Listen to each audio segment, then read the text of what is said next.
It's on that pit over by Lucas, called the Wolf Creek Pit, I think. And Gene, I guess we need then to approve it. Do we want to discuss it or just approve it or what? I think, That's the contract we sent him, right? yeah, we just need to sign it. So I Okay. move to approve the gravel removal purchase agreement, effective on, I have the effective date of 1/28/20. I'll I second. suppose we've been in there the whole time, with Mr. Gene C. Meitler, and I got it here. And I seconded that, and any discussion? We got a motion and a second to approve the gravel removal purchase agreement with Gene Meitler. All in favor say aye. Aye. Aye. Motion carried. None opposed and I'll sign. We all get to sign this.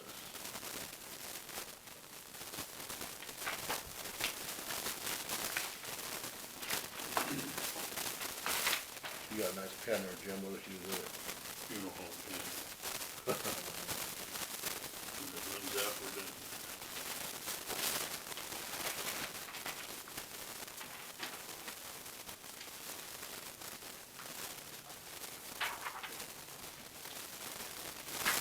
Okay. And we'll, yeah, All right, we'll move on then to, we also have a letter from Mr. Mike Gephardt.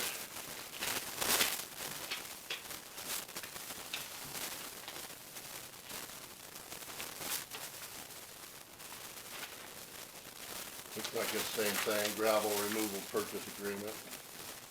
He doesn't have an effective date. Oh, this agreement shall terminate 2022, he wrote in there, I guess, if somebody did.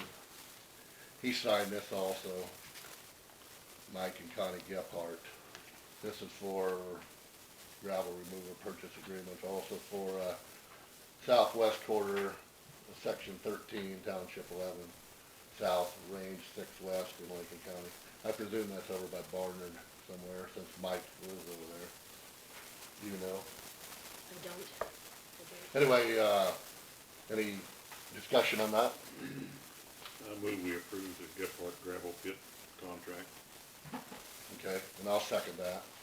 We have a motion and a second to approve the gravel removal purchase agreement with Mike and Connie Gephardt. All in favor say aye. Aye. Aye. Motion carried.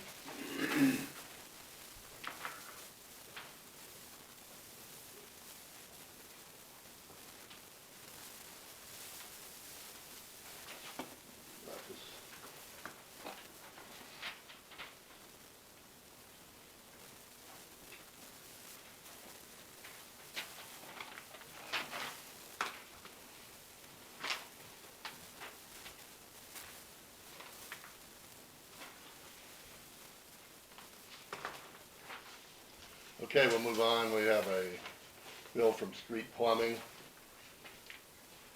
the Lincoln Park Manor, Fire Marshal punch list. It was to replace filter in electrical boxes for Fire Marshal for $121. Filter plates. Any issue on that, Alexis or Jim? Not that I know about. I'll just sign it off, huh? Uh-huh. Just sign it. And we have another bill from Street Plumbing for Lincoln Park Manor to replace pipe in basement. Weekend service call for water leak in basement, technician repaired to water leak, 2 hours labor. Is that 90. part of that door? I think when they were down in that door, they saw a leak down in that basement. I guess what that Did you is. talk, I talked to Jonathan about it, did you too, Jim? Okay. Just technicians replaced copper pipes for the kitchen, also replaced the hot, cold, and circular lines as well, replaced it all with PAEX pipe. 11 hours labor, $65 an hour. So we have a bill here for $1,039.75. Any issue on that, Alexis? If it's stuff that Mr. Shale Yeah. cannot do, then. Yeah, that was plumbing, that was wiring and pipe, so I'll just sign it then.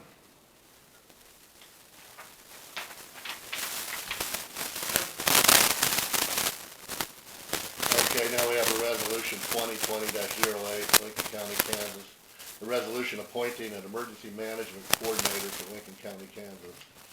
Whereas Lincoln County is in need of an emergency management coordinator, and whereas James Gableman is qualified to serve as Lincoln County's emergency management coordinator.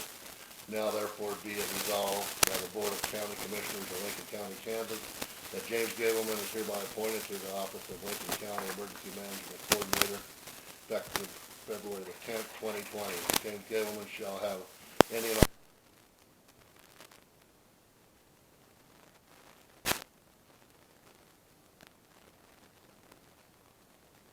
That's the requirement to notify the state, so. Okay. Do it by resolution. Alexis, you fine with it?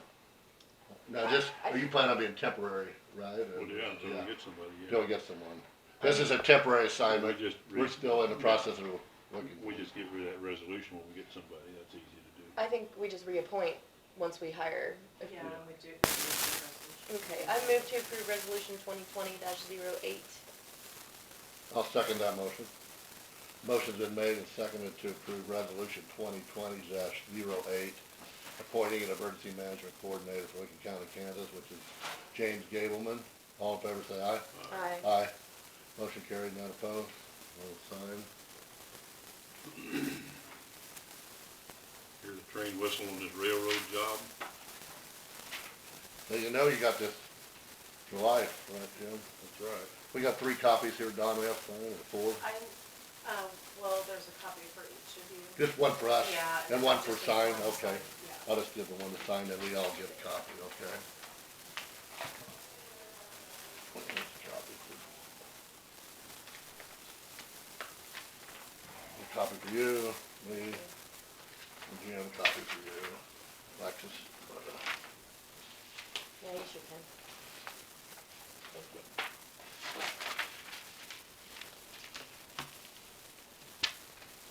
Okay, I get it, never mind, sorry. all right, we'll move on then to the, next order of business. Lincoln County Health Department, letter from the Lincoln County Health Department. It said Rita Peterson wanted to stay on Delia Pittard and Endowment Board. I probably should have recognized that. She's the only one. Did we only have one position, and we appointed Tammy? Or do we have You appointed Terry Peters, the one they I'm started sorry. last year. okay, but there's still one open. Yes, and it's currently being held by Doris, or Yeah. it was. Anyways, through February 28th.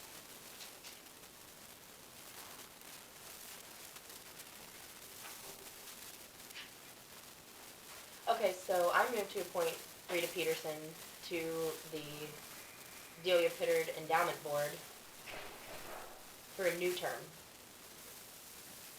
What's that, 3 years? It is. You wanna go ahead and do the children's healthcare endowment fund as well? Yeah. And, Yeah. so at this point, does that, well, I need a second. I'll second. So at this point, does that make the board the same board for both? Yes. Okay. Do we have that clarified somewhere, that it is the same board that operates 2 funds? I The don't, principal and the interest? I don't think it has to be, I think it's just, I think we should maybe do that as our board though, just go ahead and, because it's, the principal is used for cleft palate Yeah. treatment only, but then the interest can be used for other medical things outside of those parameters. Okay. So, yeah, that's why they did that. How much interest do we have in it, do you know? Well, I know there's over $100,000 in the In the principal, yeah. so I don't know what accumulates every year, Okay. whatever, however she has it invested, but if we can clarify as a board that we're going to continue into the future with the same board overseeing both the principal and interest. We should define them that they're different though, like you said. One's principal, one's interest. Right, and we should specify that, and you just stated that the interest could be used for other medical issues within the county, right? Right, you can Okay. apply to it. Well, but- that's what something. she's saying is that both, members of both organizations will be the same. Right, it's one board, I think we need to maybe even make a resolution. How is that board established, the resolution? It's been too long ago. Yeah. it would clarify some issues, because I've had questions about that I couldn't answer in the past, and I just Okay. figured that out recently. Okay, well, maybe we can discuss that later, how to separate those and, Merge them. merge them. Okay, we have a motion and a second to approve Rita Peterson to the Delia Pittard And and the endowment board. All in favor say aye. I, Aye. Motion carried. None opposed? I don't know if I need to sign it or what. Okay, we'll move on.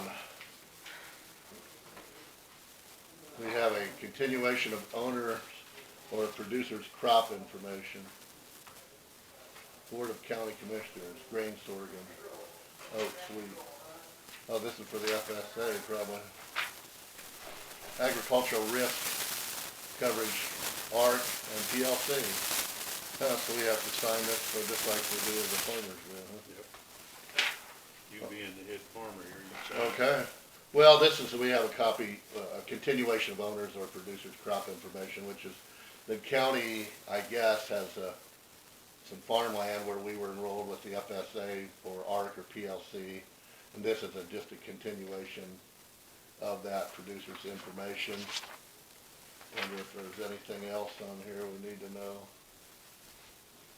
It just shows PLC is in 8.2 acres of base for grain sorghum at 50 bushels an acre. Wheats, PLC for 30.7 acres, 32 bushels an acre yield. Oats, PLC for 0.7 acres, 39 yield. And so we're enrolled in the PLC for those three commodities. I guess we'll just sign it. I don't see any difference. Randy, can I ask you where's the location of that land that the county has? I do not know. is Mitchell. It says This is Alfieri. one that's gonna break your heart. Oh, hey, tomorrow, can you come down to the EMS shed? They want an electronic signature, and I can do it, but I want you to take and read through the silly thing, Jim. Yeah, what time you want me down there? You name the time. Doesn't matter, all same week. How about 11 o'clock? And if I get paged out, I'll give you a holler. Yep. And that way we can get that truck rolling, but Good. I just want one of you there to look through that before I electronically sign that last one. What do you got there? Okay, what I have here. Let's wait until Lex gets Hey, Ladonna, I gotta go take a rest. get them next door and put it to work. You ain't got time to sit around in here. I don't think I'm gonna get that. I'll do that. Go find toilet paper. Yeah, thank you. They're planting corn now, so there should be plenty of cobs That's out right. there. You know, you gotta have both, the white cob and the brown cob. That's right.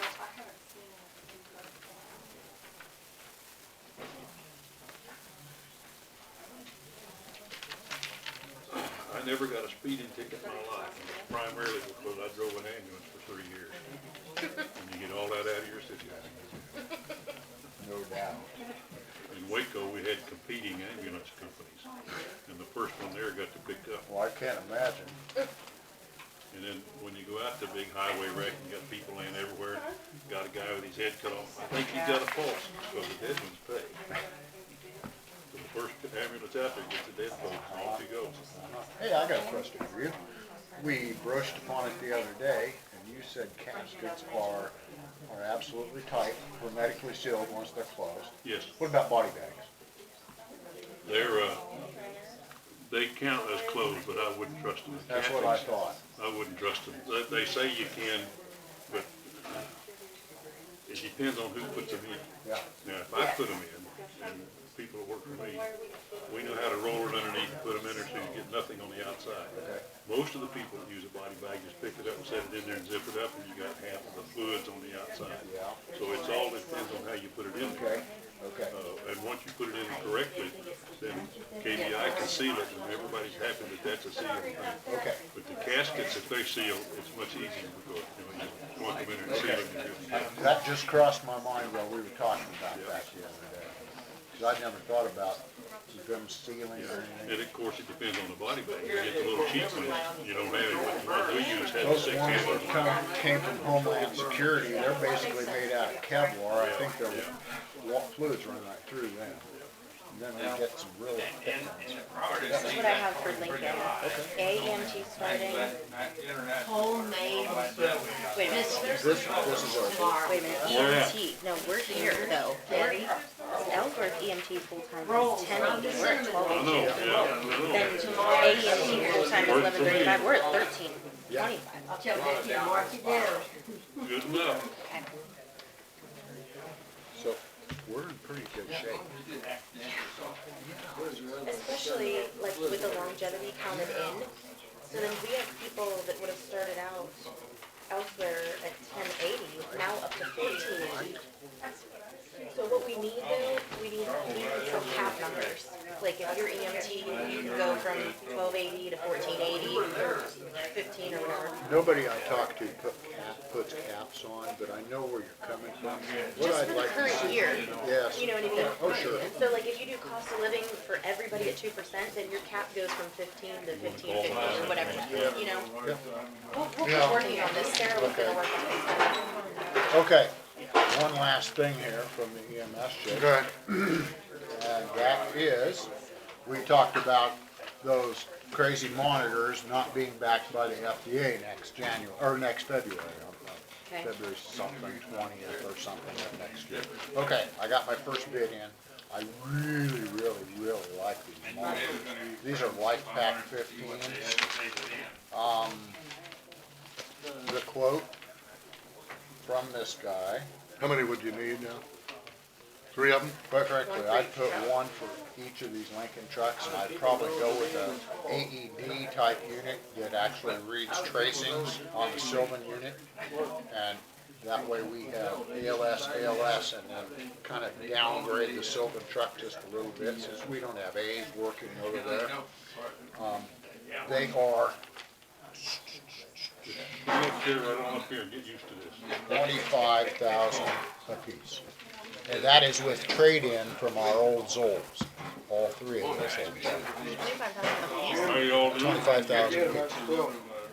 75,000 each? No, not 75,000. 25,000. 75 for 3. That's on trade-in. What? You're getting $12,000 on the trade-in. Yeah, How are we gonna pay for that? I have no clue. I'm looking for grants. Okay. But without them, we don't run. I know, but do you I have know. some help with grant writing? Jesus, I tell you what, the next thing is with your blessing, I'm hammering on Hanson grants, I'm hammering on everybody's grants, And you're okay? allowed to, you can apply for web funds too. You bet. I'm gonna hit them up. Trust Rock Community Right. Foundation has a web. I want, Hanson always feels better if the county goes with a percentage. Well, so figure out, are we depleting your entire capital outlay for the bed, the new, what do you call that? I can't, the new We moved remount. the remount, yeah. I don't believe we are. We need to have that conversation, because then whatever's left, we can pledge matching funds. But, Hanson feels a lot better.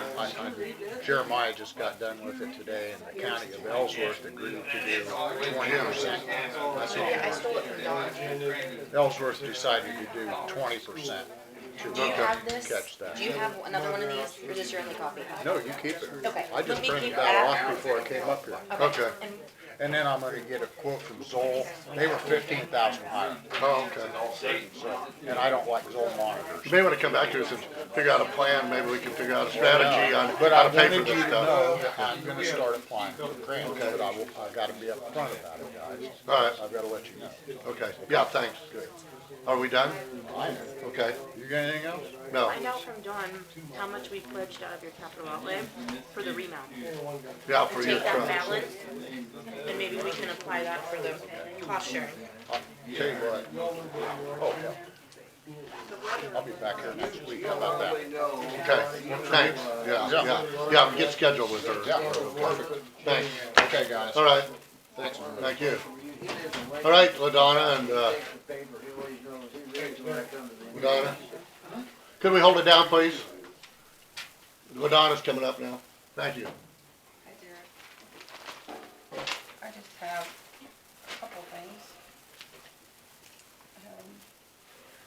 thing, I'm here for emergency management. When I came up here before, a couple weeks ago, I had shared with Jim a civil rights plan that emergency management has to adopt. And I don't know if you guys want forward on that, but I need it signed so I can send it into Kaden. That is our civil rights policy. And then we'll have to put it on the website, on the emergency management page, to that effect.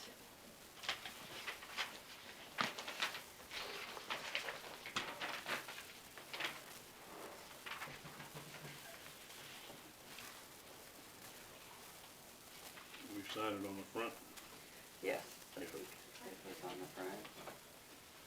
that's a standard. We gotta hire whoever walks in if they're not too dirty. Well, and it's how you treat people in emergency. You would treat everybody the same, or that's special.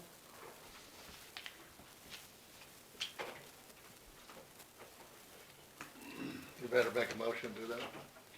We now have a COVID-19 in Johnson County. I expected the bigger reaction out of the governor. Maybe she's working her reaction up now, and she'll promulgate it tomorrow. Perhaps. Don't know. Is this from last year? Is this a yearly? No, they've never had it before, That's but new. now they're required to have it in their emergency management. So Probably because they're is getting this a federal template that you funds. found? They sent the template out and I just changed it. They sent it from the state. We need a motion to sign that or just sign it? You have to have a It's on motion. the front, yeah. I'll make a motion to sign the Title VI Civil Rights Plan for the Kansas Adjutant General's Department Federal Grant Subrecipients for Lincoln County Emergency Management. I'd second over my mouthful of sandwich here. Okay, we have a motion, a second to sign this Title VI Civil Rights Plan for Kansas Adjutant General Department Federal Grant Subrecipients. All in favor say aye. All right. Aye.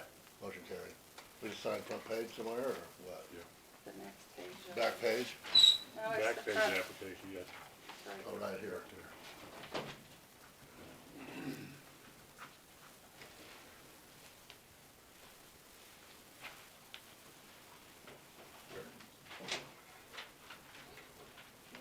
Just me or everybody? Just you. Just you, Okay. I'm guessing. What else And about then it? the mitigation plan is finished. It's a regional plan. I just copied it's a 600-page plan. I just copied the actions for Lincoln County, and I don't want to discuss it today. I just copied those off for you. I will send the plan to you and in a compressed file, and you guys will have to do a resolution that approves the plan eventually, but I wanted you to see what was written about Lincoln County. But I didn't necessarily want to discuss that today. Keith Haver was going to come today, but they ended up having an ESF 8 meeting about coronavirus this afternoon from noon to 2. If he gets out early, he said he would run up here, but he hasn't texted me that he is out at this meeting, so he probably won't be here today. But I just still want to know what your thoughts are on how you're going to replace emergency management, and I asked some of the fire chiefs if they could come and explain to you guys what, maybe kind of what they feel they need in an emergency manager, because, you know, I've expressed the health department side that their logistics when we have an emergency and we need to send a request up the chain, it has to come through emergency management, and they help work on our plans, but I can't explain to you how the emergency manager helps fire, rescue, any of the other departments, so that's why I asked the guys if anybody had time to come today, if they'd come up and maybe you had questions for them, or they had questions for you, or do you know what you're doing right? Or have you maybe any other plans to open up the application, or full-time, part-time, or where you're at in that, so. We had discussed having a full at-length conversation with Mr. Haber. And then I was actually gonna suggest that we also have Mr. Murray come from out west to describe his functions as well. He has 3 counties that he's overseeing for emergency management. So I felt like if we can get some input on how these people are functioning, the 3 counties out there, I think 2 of the 3 are about equal population to us. So I'd like to maybe explore some of that in discussion and see. And Mr. Haber, I'm not sure what his staff looks like in He either. has no staff. Interesting. Okay, so that He that is would- it. Okay, well that'd I be do great know that to much. that'd be great to have that conversation then. So we have one, and did he reschedule that we know of? I didn't ask Dawn, but No, he hasn't again. okay. So I'd really like him to come. I would too, but I guess, I mean, he wanted me to extend his, Yeah. sorry, he He can't can't be come, here yeah. because, and that's, he wanted me to express that that's kind of the nature of an emergency manager who has 2 counties. They don't have a lot of time for anything else, so. Of course. They're pulled in many, many different directions. And it's not really 2 part-time jobs, it's 2, probably 3/4-time jobs. Because he does do some of the same things for both counties, but in other instances, everything's double, meetings, those kind of things. So, but maybe before we're done with the discussion, he'll text me and let me know he's on his way, I don't know. But have you invited the other person to come? No, I wanted to bring that up. I had actually found out when we came to your meeting on Friday that he wasn't coming because I asked Dawn for the agenda and he wasn't Okay, able to make it. And I knew we were scheduling for the 9th, so. okay, okay. So, you guys have it to say? Mr. Levin, you got the floor. Mr. Levin passed away about 10 years ago. Oh, did This he? March. All right, Mark. Okay, well, I guess me being kind of a senior member, which doesn't make me the most knowledgeable one, but first of all, I'd like to extend to Ladonna my appreciation for her stepping up and doing what she's done for us so far. I mean, just for number one, these badges, she's been printing these badges for us.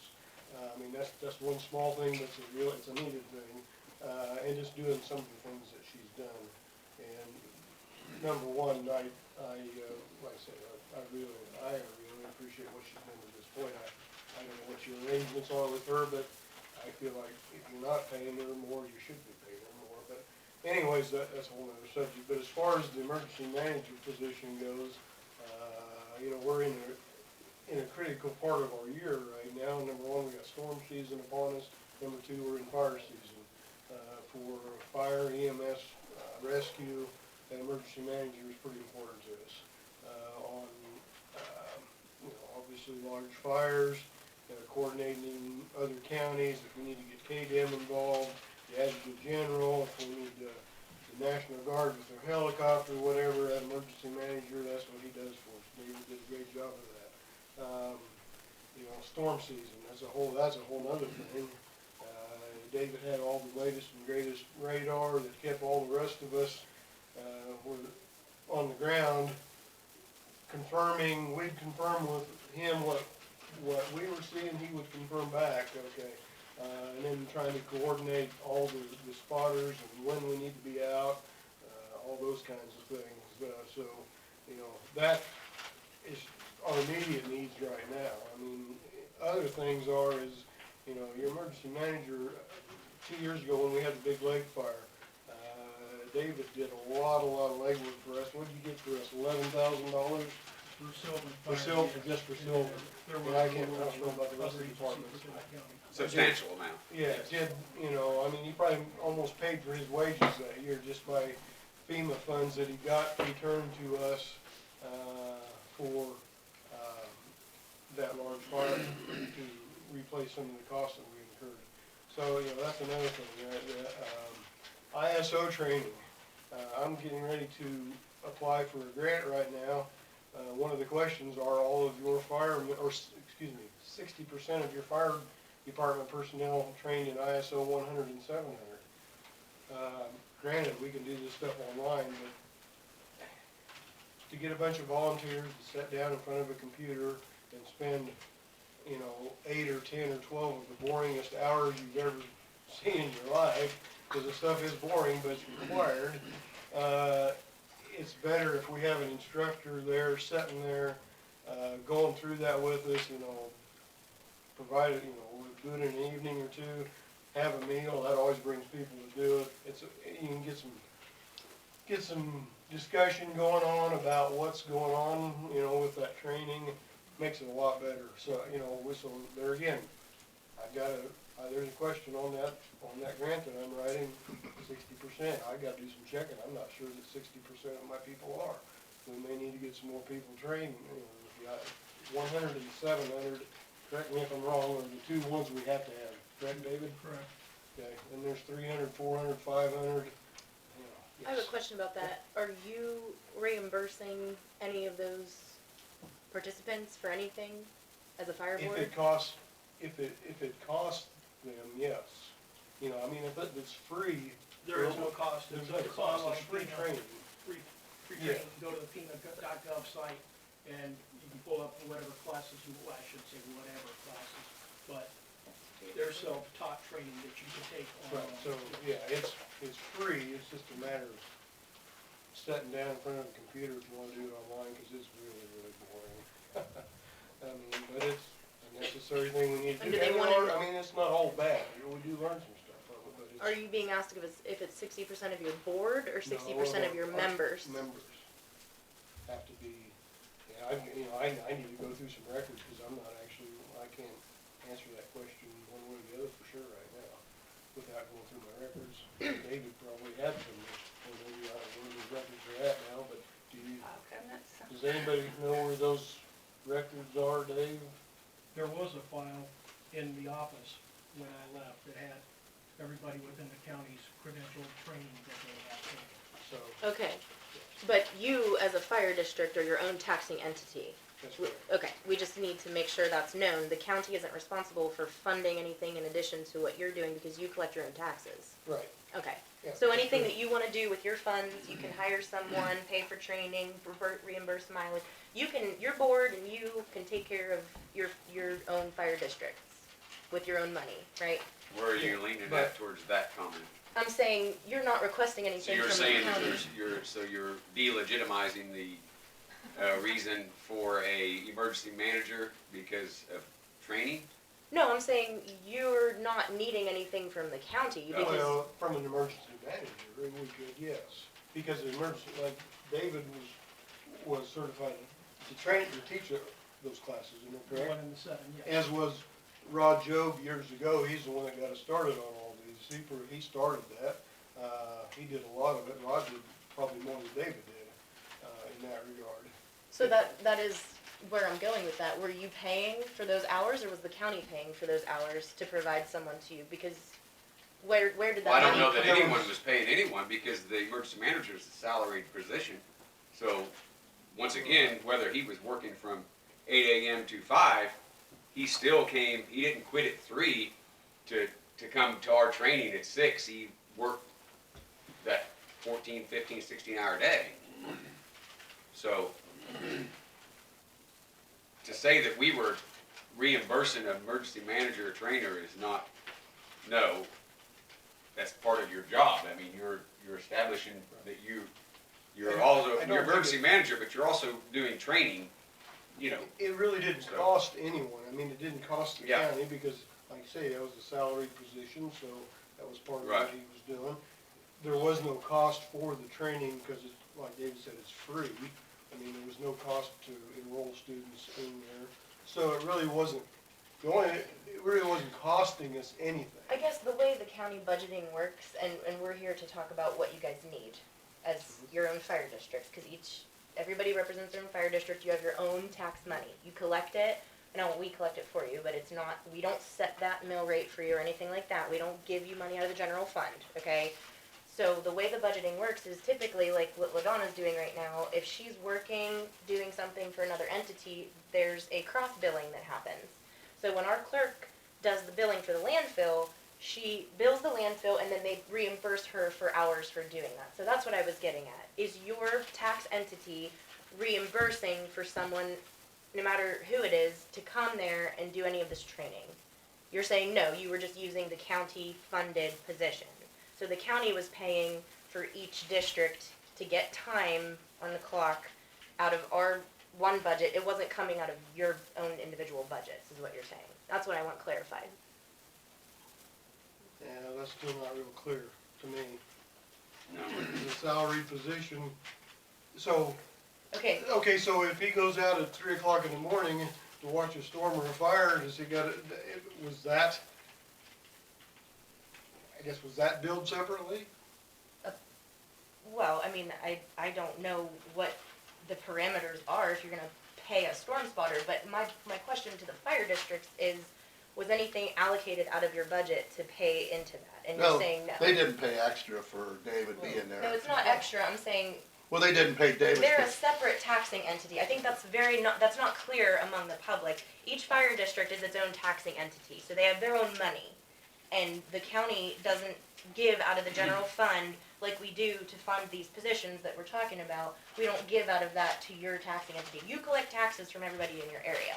So that's why you have money in the bank and you have your own purchasing power and things like that. That's why you have a board. The way it sounds though, Alexis, was that David went over there, gave a training class as part of his task, he thought, or as the emergency manager. Sure. They didn't pay extra for that. Okay. That's right. Right. That's Yes, where we're at. You're exactly right. He did, the emergency management didn't bill you. No, In other no. words. No. Okay. It was just under the task of his Okay. job. One of the duties the emergency manager does that's what David thought anyway, and it probably was. It is, training and exercise. Yeah, it's training and exercise, right. Right. And coordinating all, Coordinating all this stuff. exactly. Emergencies. all That makes emergency sense. The departments. state of Kansas is requiring him to do training and exercise. Not Lincoln County or any other county can look at any emergency manager and say, well, I don't want you to do that and I'm not paying for you to do that. No, if you wanna get down to the point that says the state of Kansas tells us to do this, that is one thing that the state of Kansas is gonna tell you to do, that the emergency managers are required by law to take care of exercise, training, coordinating with every agency in that county. Everyone, including you guys. Yeah, So, he's kind of in a liaison, I mean, just like the other day when you guys put the burn ban on, which was fine, I totally agree with that. In the past, kinda how that would work is, you know, us chiefs, we'd kinda call each other, hey, what do you think Yeah, about a burn ban? Or David would call us, what do you think? We'd all kinda get together, yeah, I think we should have one. Yeah. He would come to you guys, hey, the fire chiefs think we ought to have, a burn ban, you know, so it's kind of a liaison between you guys, us, you know, if we have an incident where we need the highway department for some, you know, which we've used them in large fire situations, some of the equipment. You know, if we have any other kind of disaster, and so he's the coordinator to coordinate all that, you know, with Topeka, with KDM, with the Adjutant General, if we need their resources. So, I think, and plus I mean, the list goes on and on. So the reason why I asked about the money is, Sure. what are the hours we're talking here? If you don't have any It- records to show billable hours, you know, what are the hours of demand that you each have? That's what we're getting You know, at. and that can vary from Just a lot historically, to a lot, just to not much, historically, you whatever know? those numbers may be. Okay, I'm gonna use the Big Lake Fire for example. I don't know how many hours, I bet David had 100 hours in that, if not more maybe. I don't know, I'm just throwing that out there. That was one large event. The next year, we may not need him 10 hours, you know? It just, Depends on the situation. exactly, Sure. we can't predict Mother Nature and those kinds of things. So, you know, we may need him a lot, we may not need him much. It just depends on that end. So what we had done was put out a job advertisement, hoping, we had a couple part-time people down at the EMS filling in one 24-hour shift. And it wasn't even, most of them aren't even doing that weekly, it's kind of insert as needed. And so we had talked about if someone is capable of getting their EMT certification, potentially they'd wanna do both of those things, because when they're on the clock either way, they can serve in either capacity. We did not have any applications for that, we closed, well, The problem. we closed the application and then we got an applicant. So however you wanna look at that. The problem I would see with that is I could see, and I guarantee it would happen, I can he's on see the it happen. EMS call, he's in the middle of a call, and all of a sudden we've got a large fire, a storm situation coming up. So then where's this person at? I mean, where are we gonna put him? I can He see can't- that happening. If he's on an EMS call, he can't abandon his patient, so then he's gotta abandon his other job. I mean, I guarantee you it would happen, you know, Well, anything can happen, we can all be blown away Well, today in that's this true, room. but no, I mean, it wasn't but I agree. based on just that but chance I- of you things know, I think- happening. but It was I the mean, idea that we're already paying 24 hours per person, would they want a full-time job to be able to, then when they're here for their 8 hours during emergency management, if they needed a backup person for ambulance because nothing else was going on, they could fill that capacity too, because we are short on backup, as you yeah, know oh, yeah, personally. definitely, We have a yes. hard time getting a Yeah. full crew to come as a second call. You're absolutely So right. that was one thing that we have tried. Now, since then, we have appointed Mr. Gableman so that we can apply for grants, and we are very thankful for everything that Ladonna's done to do the paperwork side of it. At this point, I mean, I'm gonna suggest that we don't make any decisions until we talk to some of these other people. Mr. Haberer is doing Russell County and Ellsworth County. Mr. Murray is doing, Trego, Sherman, and something else. thank you, yeah, Sherman, Trago, and the other, yeah. Yeah. So there are people that we can kind of try to get an idea of how to model, you know, what we are working with, because the capacity right now for the salary line item is set to 20 hours a week. And that's not enough. That's not near enough. No.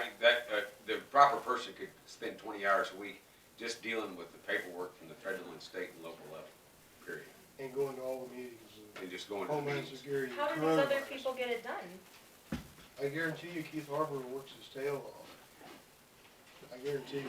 I mean, Nobody's there's weeks, contesting I that. guarantee you there's weeks that he'll spend 40 hours in each county. Cause I hear him on the radio. I mean, I've worked with Keith, I know him personally.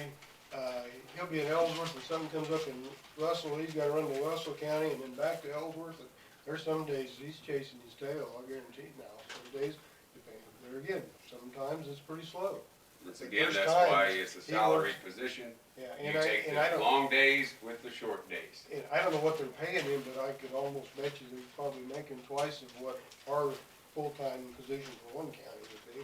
I don't know what his salary is, but I'd almost guarantee it's twice of what you would be paying for a full-time person. Well, those are some of the questions we Sure, and definitely that's need to exactly, ask. that's privileged information that he may or may not tell you. No, it's public information. Well, Yeah. but I'm not gonna tell you. No, I'm saying we Hey, can he's ask come from that. him. We Right, can ask that. He can exactly, answer exactly. those questions. But, like I say, he works his tail off, I guarantee you, to get it all done. And I'm if he, sure. and if he's still a month, I mean, I don't know what his schedule is, it took me almost 3 weeks to get him back on the schedule, you know. So there's no urgency, I guess, on the commission's part to get an application out there again? An advertisement? Uh-huh. Yeah, I Your don't job think we description relisted or- it. Or anything? Because he may be 3-4 weeks out again. I don't know. No, I'm not opposed to advertising, for sure. Yeah, David, And again, like with Mr. Haber, Ellsworth County's in the north central KDM region, and Russell County's in the northwest region. So there's boards and panels and things that he sits on that he's involved with the two different entities, and so he's got to go through a lot of similar or like training that the discussions are different from the regions, but again too, and like with Mr. Meyer, Ryan, out in western Kansas, that you spoke about, I previously had a conversation with him at one of the Kansas Emergency Management Association's conferences, and he said he would strongly not suggest or deter from having a part-time or a multi-county jurisdiction. He said it's getting more and more tasks and things are getting put on the emergency management as a whole, not just his county or not just his region, because he's in charge of these. But he also spoke that every county, which again, Keith can attest to, nobody has a set definition of what an emergency manager does. Keith, I know, doesn't do storm spotting, and again, I accepted that position when I came in, because that's what was expected and was done in place prior to me arriving. So I did that. But again, I know Keith doesn't do it, Mitchell County doesn't do it, and again, Mitchell County's emergency manager just resigned his position, he went up to the state level for KDEP. Again, there is no set protocol or standard procedure for what an emergency manager does. Again, it varies quite a bit, from the big counties to the little, from the populous to the small, from the fiscal, again, just a multitude of different things that are taking place that is not understood or not discussed. It's just given for that region, for that area. And Mitchell County already has their ad out, and it is gonna be a full-time position. It is. Yes. Been advertised for 2 weeks. Yeah, it's been out already for a couple weeks.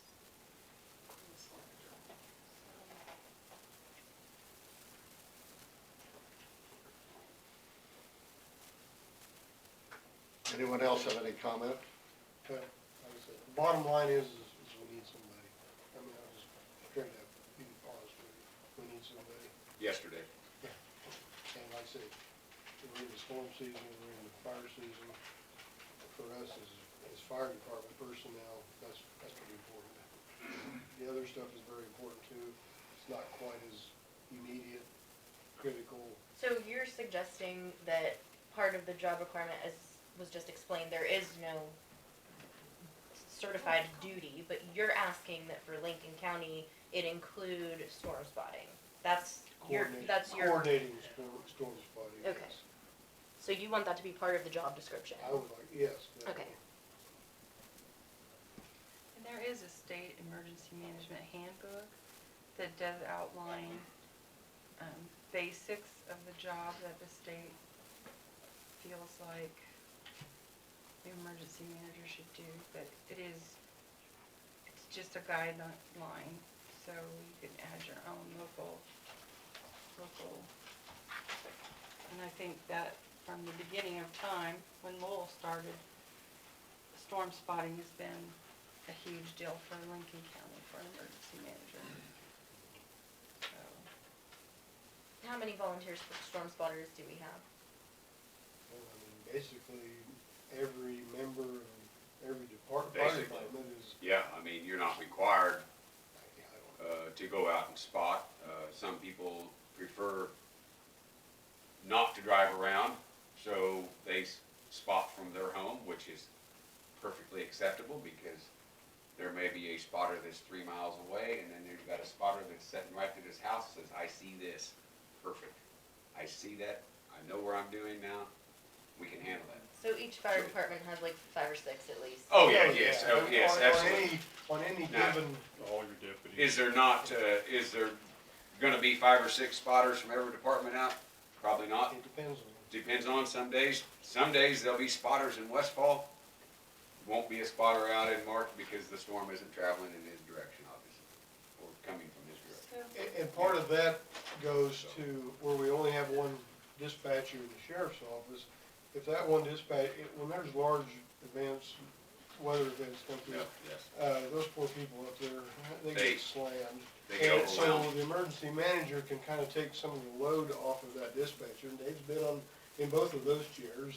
You know, because, you know, if storms are coming in, sirens are going off, whatever, their phone's ringing, they've got however many storm spotters are out trying to talk to them on 3 different radios, and those poor people up at the sheriff's office get slammed. So emergency manager there again can take the load off of that person by taking a lot of those calls,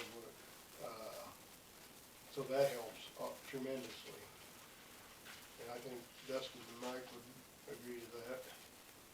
So who decides, you know, I just listen on the radio, but who decides when the storm spotters are called out? Is that Well, usually David used to emergency request- management? Yeah, David used Request to that? request Okay. it, he didn't, you know, I don't think And he like- could demand that we go out, but requested. Okay, And a lot of times, you'll get that notification from the National Weather Service. So when they send that notification out, then that will trigger us to, wait a minute, heads up, and then about that same time, you're gonna get a call or a radio transmission from David or any other emergency manager that says, hey, with the storm spotters in this area and this area, not countywide, right. You don't have to drop whatever you're doing. But, yeah, a lot of, National Weather Service would probably trigger the majority of those, radar indicated storms. And then our job is to obviously go out there and, yes, no, and it has happened many times. It's that in National Weather Service will say, there is this and this, and we'll go out and it's not happening, you know.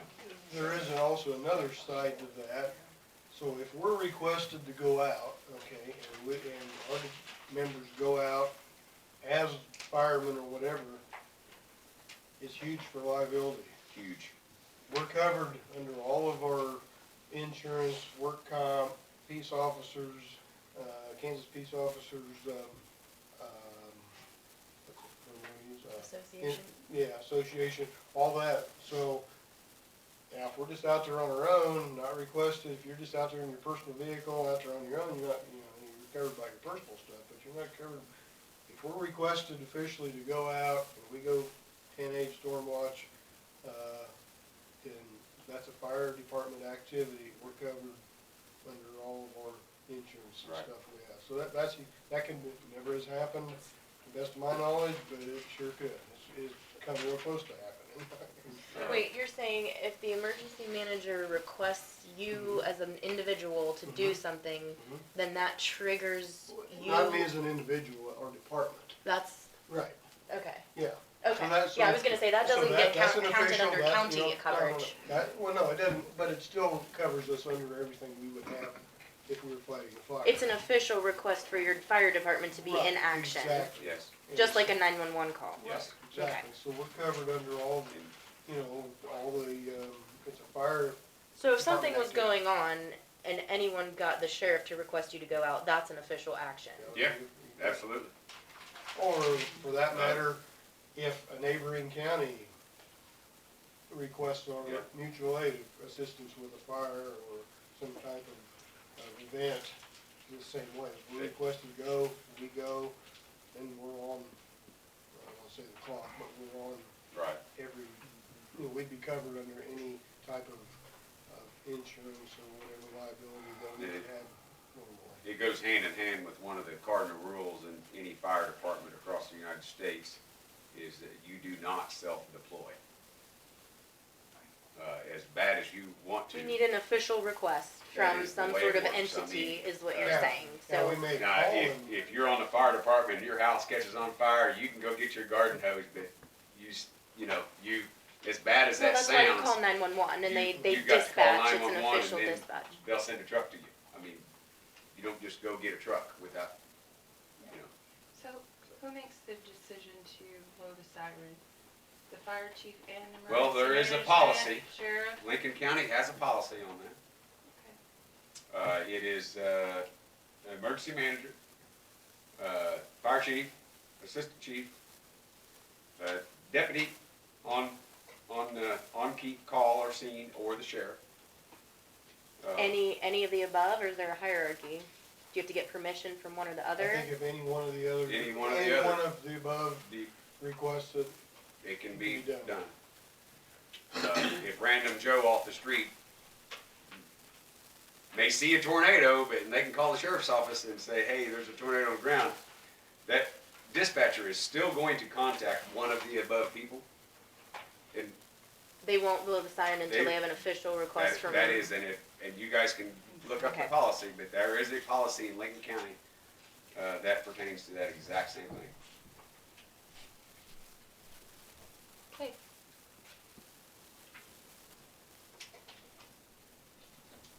So, Ladonna, your next question? yeah, it looked like you were gonna say something. No, or ask something. Well, I was just, like I'm the public health officer, but I wouldn't quarantine somebody without a conversation with a lot of people. Sure. But that doesn't have to happen immediate. Whereas- I was thinking like if the tornado siren, do you have a conversation about it between You know, the we might- emergency manager I and the would say fire? that David's sitting in And his sheriff. office and he's got the latest and greatest radar. Yeah. He's got better radar than any of us have on our phones or whatever. But, hey, are you seeing this rotation, such and such like what we're seeing? We might well, we might kind of Sure. confirm with each other a little bit.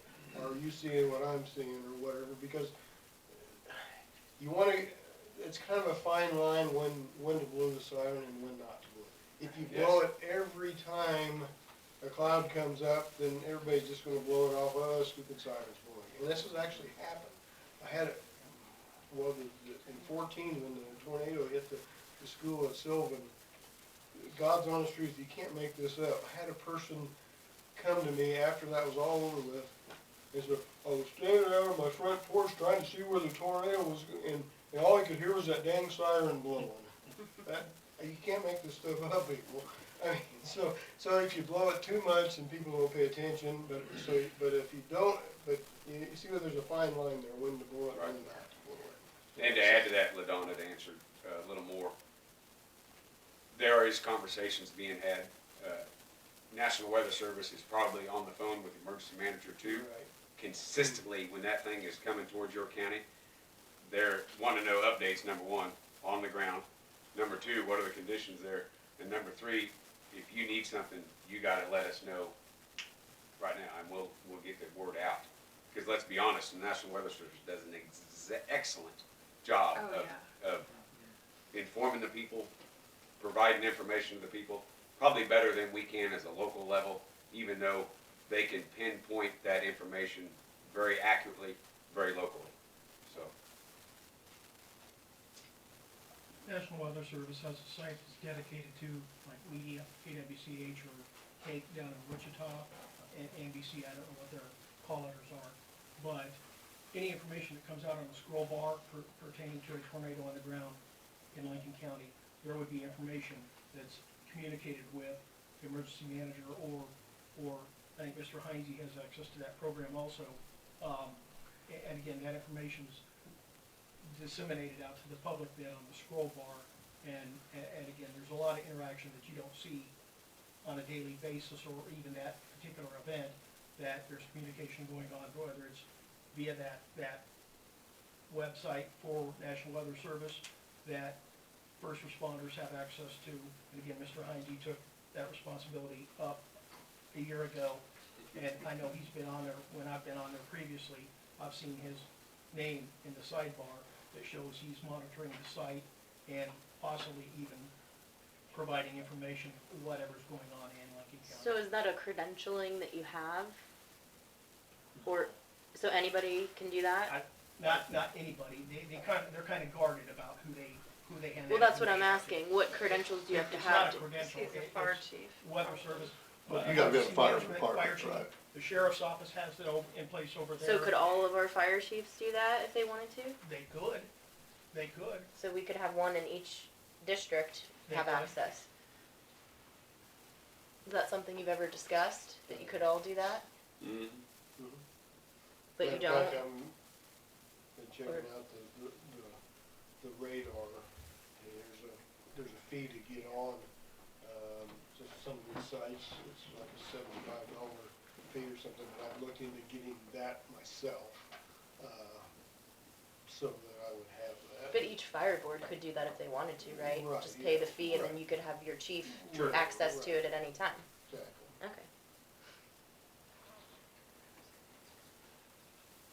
Mr. Gilman, I have a question for you. 17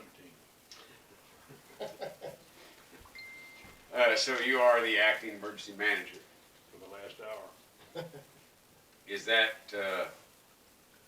that position in participation, or is it just in signature only for applications? It's participation. Okay.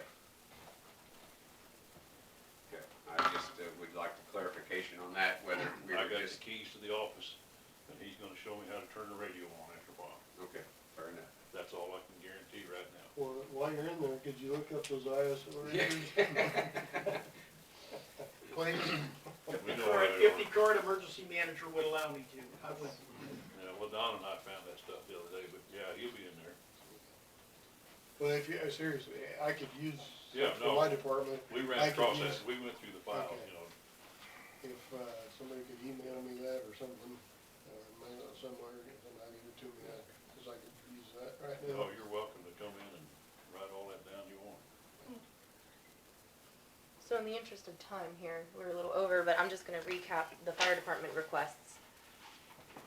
You're saying, you wanted someone to be able to get your whistle blown so you can have an official action that you're covered under your liability policy. Not necessarily blowing a whistle now, just a radio request to pay. I'm using that as a, I'm Okay, saying, you're, okay. okay, you're, So that's, we don't he's go- the, we're on the he or same she, page. whoever fills this position is the whistleblower, let's put it that way, okay? So That's they can pretty much- enact an official action of a fire department, okay? And you want that person to be required to do storm spotting. And you want that person to be able to do training for your departments.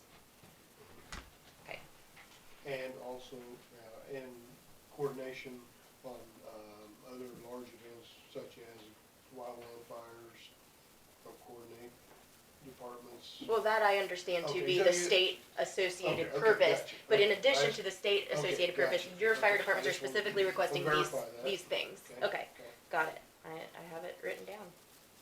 And also, we know we need an emergency manager for Lincoln County, and, we've been discussing, first of all, we wanna talk to this Mr. Haber, which was gonna come, I guess. We're trying to determine we need a full-time one or part-time one, and I know you guys have your opinions on that. We're trying to save money for the county if we can do a part-time like Ellsworth and Russell County does, they do a part-time one, but I don't know the funding on what they do there, but that's one of the issues, how much time would they really need? Now, maybe we do need a full-time one like David was, or we were trying to say maybe if we could have a part-time person do it and still get by and maybe do something else too. We could do that, like the emergency manager and an EMS person. That way we could save the county money. We're trying to, everybody complains to all of us about our taxes all the time too. I know I know people In come the in here and grand they, scheme of things, is $40,000 salary really gonna be well, but make you or get, break your county? no, but then you're gonna have somebody else gonna come in here an hour from now, they're gonna be wanting 40 grand for something they want too. So it's. What they want is not But a I'm- state mandated position. Well, I agree, I'm Dennis. gonna Dennis? clarify though, do you understand it's not a state mandated position, it's a state mandated function? Okay. Okay, But anyway, we know we need an emergency manager, and we know it's serious. So, but we're wanting to determine that, and I think we will proceed here, going with ads to get somebody in here, cause Jim, I don't think wants to do this forever.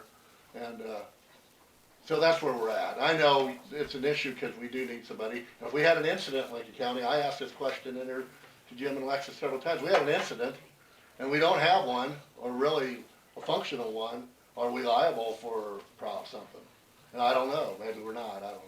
You're not gonna get any grant or any funding Any reimbursed, I FEMA can tell you that. reimbursement. Well, that's what my concern too. So I'm wanting one, but we were thinking, of trying to save money. Again, if we could do a part-time person and still be functional, and maybe not, maybe so, but it seems like other counties do that. Now, maybe they're spread thin like Russell County and Ellsworth County. Yeah, David? Part-time position down in Ellsworth, I know Ellsworth County pays Russell County for the use of Mr. Hopper, $50,000. And that was a conversation that I'd had with Keith last year. is that their total budget for it? Yes. So then that includes commodities and contractual Yes, expenses as yes. well, And so then that's he- not his salary, Correct. okay. But then he gets, obviously, from Russell County money too, then paid. Correct. And you have to look at the population, I mean, Ellsworth County is easily 3 times the size of Lincoln County, so I don't know what their budget is, but let's say it's 3 times the amount. I mean, we are working with a little different numbers here, but But you do have one person covering 2 counties there, David. That's bottom line, and so it can happen. Now, obviously, I mean, he's probably a very competent individual, I don't know him. But we're trying to, save money, but also provide a function. Maybe we can't, maybe you guys are saying it's serious enough, and we need a full-time person here. I would hate to see us step over a dollar to save a dime. Yeah, I You know, I mean, yeah. I know, I get you guys' position. Everything we do up here comes down to money. Oh, yeah. Exactly. Every decision we make is Exactly. money. Everything I do And comes help- down to money. And help, and, But the ultimate issue is, what I hear everybody saying is we'd like someone to be on call 24/7. And that's not gonna happen. We've paid in the past for our emergency manager to be gone. So who does that function when that person, Well, you always talk okay. about, well, what if this happens, or that's probably Okay. when that happens. Let me finish. Okay. But the point is, you can disperse the duties to some extent. And if we really think this is a serious issue, do we not want multiple people involved? That's kind of where I've been going with the conversation. Ladonna has taken over the paperwork.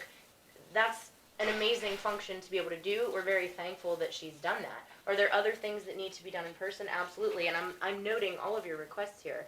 But if there are ways to spread out the actual duties so that there's overlapping coverage, is that not more important and a better function than one person who's on the clock only those 40 hours? Well, But see, the guarantee that this commission is making is that all of these untoward events like tornadoes and fire are going to happen between 8 and 12 when your part-time person is on duty. Well, Otherwise, your part-time person. he's exactly will have right, to that's come what you've said, I mean, that's essentially, that's at night. what you put Tornadoes it down don't to. come during the day. You know, and, Fires work round the clock. But that's what I'm saying, or unless you're gonna staff an emergency management department that has 24/7 coverage, just like your sheriff's department, you can't make those kind of guarantees, that's the point. If this person's essential function is the paperwork and the logistics of it, that's not the same as having someone on the horn 24/7 like we already pay for in the Well, emergency services here's a field. I have somewhat of a solution for that. Okay, I know Russell County does this, I do not know about Ellsworth County. They have at least one person, an assistant emergency manager. I don't even think he gets paid, it's a volunteer thing. So with Keith, when Keith, you can't ask anybody to be available 24/7, 365, but when he's gone, at least this person can kinda take over some of the immediate needs. You know, if there is a large storm or a Right. fire. And I think, I don't know for sure if, I'm pretty sure he's not paid for this, I think it's his fault. Well, oh yeah. which is Jeremiah exactly. Zacco was Yeah. our, was my I job, forgot about he was Jeremiah, our that's backup fill-in, So, and it worked out great. Did he have to do many duties? Probably not, no, but he was but available. somebody's available, just in case. Sharon, did you have a question? My only question is, if you don't have an emergency management person on all the time, or at least able to call them at any time, how much is a life worth? I think that's a misconception. The emergency manager isn't out to save lives. That's what the EMS does. That's not a first responder But position. if he doesn't tell you that there's a tornado coming, are you gonna run down the hole? That's exactly what I'm saying. What I'm hearing from the public is they want a 24/7 service. And that's what we fund in the sheriff's office, and that's what we fund with our ambulances. We've never funded a 24/7 service as an emergency manager. Alexis, I think that the emergency managers are doing that more as a courtesy to the county after our storm spotting. That, you know, they understand that they're a salaried position, and quote unquote, you guys are making them go from this 8 to 5, even though I've been out on a fire call from 8 o'clock at night till 6 in the morning. Oh, well, I slept in a couple hours, so I didn't come in at 8, so I'm getting reprimanded because I came in at 10. And that's not what was happening, but I I'm understand where you're going with that. I'm not saying that that's what was happening. I'm giving you Okay. an example. Okay. Is that emergency manager is doing that out as a courtesy or as it's an expectation part of his job, but he's also just, you do more if you feel the need and have the desire to help people.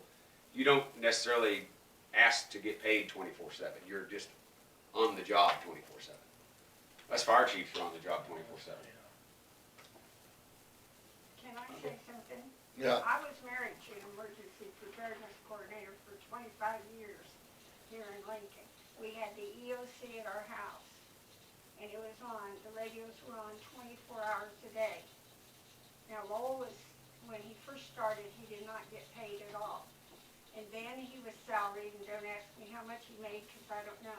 I ran the radios, we had all kinds of radios, ham radios, CV radios, police radios, blah, blah. You couldn't get away from him, it was 24 hours a day. But he did that as a community service. I didn't get paid, my services were free. And we were there 24 hours a day, and it seemed to work. Then eventually he went with Lincoln County, this was after we were divorced, he went with Lincoln County and Russell County. He was part-time, or worked the two counties together, and I don't know how that worked out. But if you have an EOC, I would suggest that whoever your emergency manager is, if there is a dire need, they could go to an EOC and hook up with whoever they need to hook up with momentarily. Whether it's fire departments, whether it's accident, whatever it is that requires their assistance, they could have an EOC where they could go unlock it and be there for that emergency. You understand what I'm saying? Yeah. Because we had them on 24/7, trust me, I know. And it worked. I'll tell you, Lincoln County has the best volunteers of any county that I've ever lived in. Their volunteers in every department are exceptional. I have nothing but good things to say about them. And I worked with them and through him. So, I think an emergency manager needs to be, I mean, I really do, I believe that they do need one full-time. There's things come up that you don't realize at this, time and point. And I could sit here and name many, many things. And we coordinated with all everybody. We had a wonderful water rescue team. I mean, Lincoln County had it all.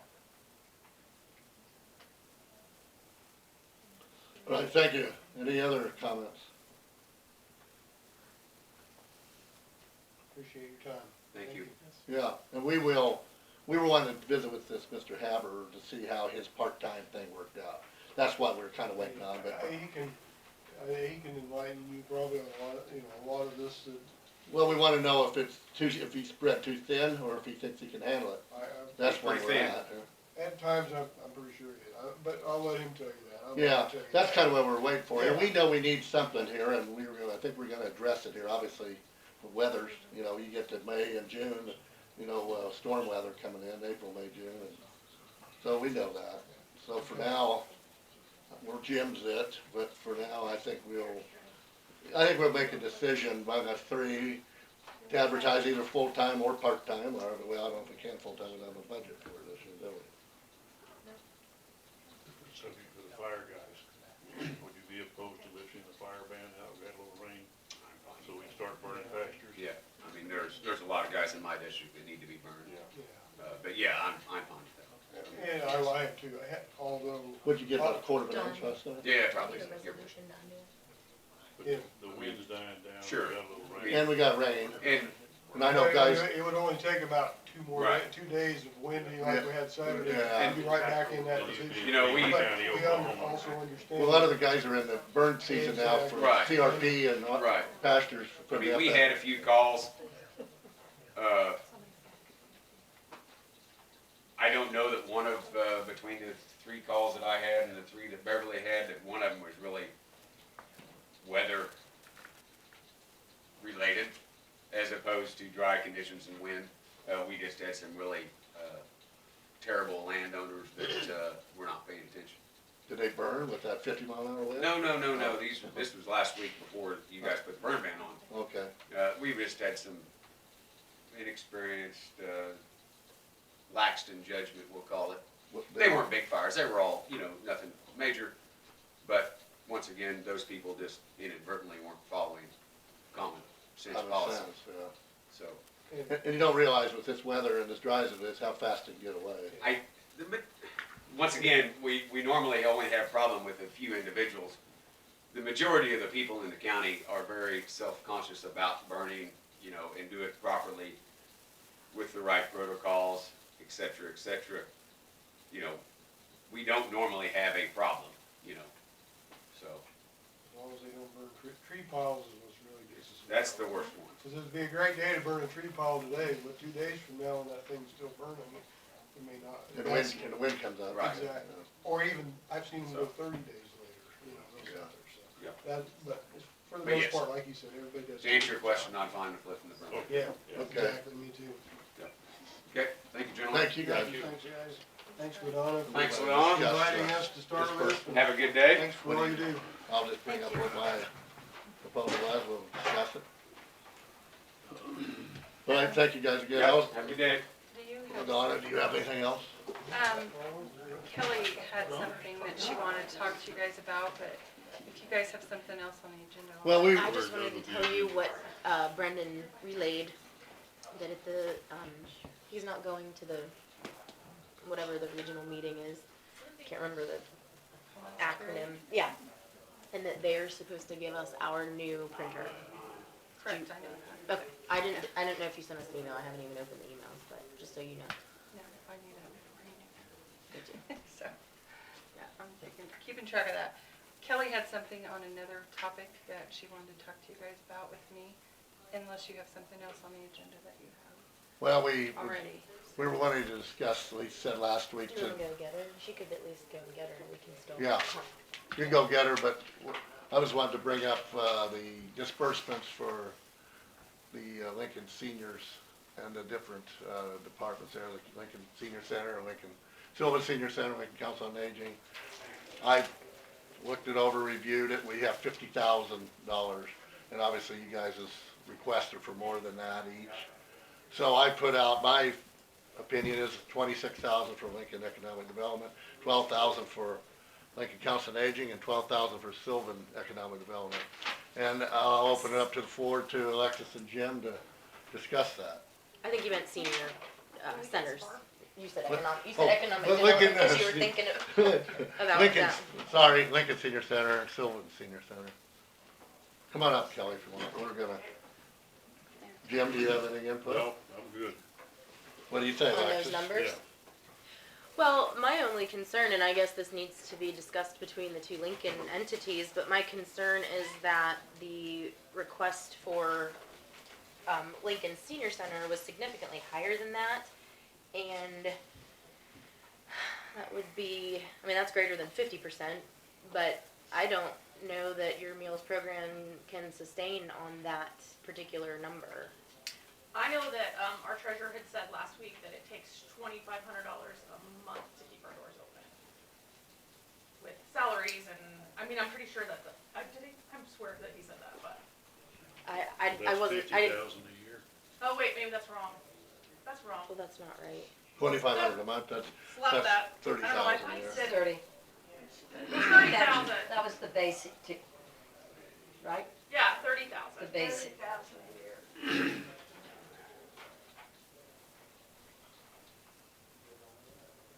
But I think we have some, I'm assuming, unless I read reports wrong, Private funds. yeah, and we have fundraising that we do. I mean, obviously, we know that it's a very important entity and we don't want to lose it, so. Well, we offer 26, so they're only 4,000 different to her 30 to keep it open. Yeah, but their budget request was 46 or 45,000 something. I'm just saying, I mean, if it comes down to, at this point, I am not super familiar with what LCCA is doing in Sylvan, but let's just say the LCCA functions out of Lincoln.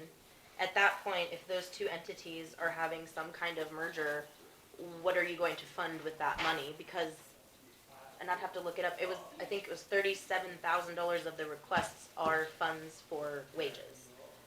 So, do the wages need to be forgone for the LCCA so that the Lincoln Senior Center can have their meals program and subsidize those wages? Or, you know, how does that look? Because, I think they're requesting 20-some thousand, Lincoln Council on Aging was 20-some thousand. but 10,000 of it was for wages. Yeah, Right. And then 27,000 out of the Lincoln budget was for wages. So really, if you get 26,000, that only covers your wages for the meals program, not your overhead, right. like electricity, gas, or do it the other way maybe, I don't know. But What would, do you have a different number you'd like to throw out there?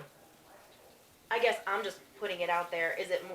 Would you rather have less for the LCCA and more for the Lincoln Senior Center for it to function its I meals? think that's fair. I mean, like, we all know that this year is kind of hoping, I guess my thing is I'm hoping that next year, maybe, I don't know if you're thinking it's gonna go even down even more, or if we can weather this storm of holding this down this year, and maybe there would be more money next year, who knows, I don't know. Well, the tax lid is set at 1.45 or something like that. So even if you were to increase it by the tax lid, that's only 1.5% more. But, okay, my confusion is how is it when it passed in elections to have certain, like the 1.5 mils, up to 1.5 mils, up to 2, like people voted on it, that we don't follow that? Okay, because there's a misconception.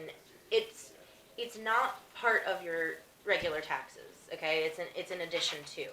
And the public vote gives the commission the authority to collect more.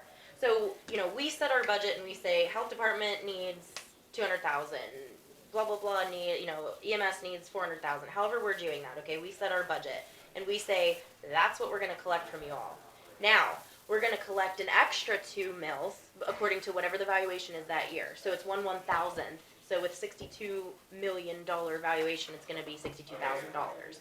So we fund our budget, and then we say, we're gonna collect an extra 2 mils for the elderly. We're gonna collect an extra 10 mils for the hospital. So the commission makes that decision on that year. Do we take that extra money from you, or do we not? So this past year, we took about almost a mil instead of taking 2 mils from everybody. Do you see what I'm saying? We took less than that was authorized. But you're right, there's like 2 mils or 1.5 It's 2. originally voted in by the citizens. Yeah. Well, we could tax up to that high, or we could fund that up to that limit. We could go under that limit too, and we did, because we just wanted to get into, meet this tax lid. So we cut you guys back some, we cut hospital back, cut the nursing home back, and other places, trying to keep the tax lid. We funded all the raises per capita at 50 cents a head for employees. We funded all the budgets according to that.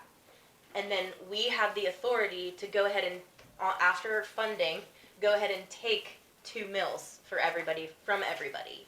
But we didn't. We took about a little less than 1 mil from everyone for Yeah, senior services. well, we cut it Do you back. understand what I'm saying? Yeah. It's the commission's authority to take more money. It's not a set amount that goes into the budget. It's the budget for the county departments, and then our authority to take more, just like we have authority to take more for economic development. So, like with the tax lid, now next year, you can't go, that's your max that you're at, right? Well, Because you lowered we- the tax lid, Well, and we you could lowered go, the- we could go yeah. to the citizens and ask to raise taxes, and It's get a little more more money. complicated than The thing that. is, those voted on are outside of that tax lid. There's a special Right. computation that you Oh, can put okay. in there that's outside. So it's not part of the tax lid. Yeah, but Don, we But cut, we we cut those, used the You deficit. used it. We You used it didn't to- have to. okay, but we did use that But he's to get the explaining tax that lid. to fit under the tax lid, that's why I said we budgeted per capita 50 cents raise for everyone, which was not within the tax lid. In order to fund that, we did not collect what we could have collected from those outside of the budget funding mechanisms. Because we went ahead and gave that 50 cents raise per capita and put it in the budget. That would not fit in a 1.5% increase for everybody to have 50 cents that they did get in 2019 by the end of the year. Well, July or whatever it was.